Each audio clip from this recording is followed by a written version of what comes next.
भारत और चीन के रिश्तों में जमे बर्फ को पिघलाने की एक नई कोशिश होने जा रही है। विदेश मंत्री एस जयशंकर चीन के दौरे पर जाएंगे, जिसे दोनों देशों के बीच तनाव कम करने और विश्वास बहाल करने के नजरिए से बेहद अहम माना जा रहा है।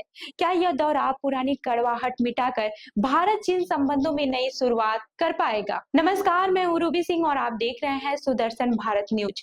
विदेश मंत्री एस जयशंकर 13 जुलाई से 3 दिवसीय चीन यात्रा पर जाएंगे।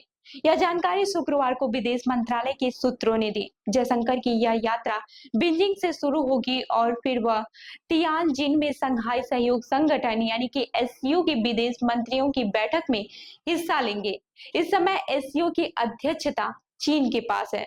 इस यात्रा को बेहद ही अहम माना जा रहा है, क्योंकि जून 2020 में गलवान घाटी में हुई हिंसक झड़प के बाद भारत और चीन के बीच रिश्ते काफी तनावपूर्ण हो गए थे।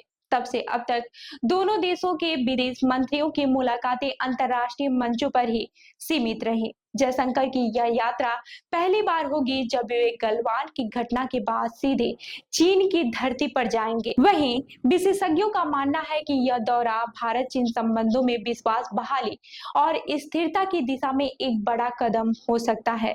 पिछले साल अक्टूबर में रूस के कजान में पीएम मोदी और चीनी राष्ट्रपति शी जिनपिंग के बीच 5 साल बाद पहली औपचारिक मुलाकात हुई थी।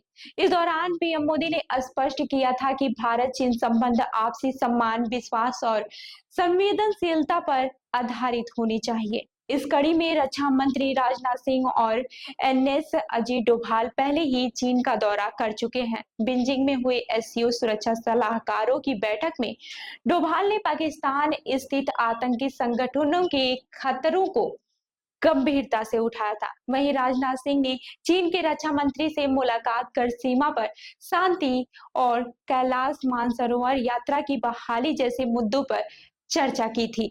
जयशंकर की यह यात्रा सिर्फ एससीओ की बैठक तक सीमित नहीं है, बल्कि भारत चीन के द्विपक्षीय रिश्तों में एक नई दिशा तय करने की तौर पर देखी जा रही है।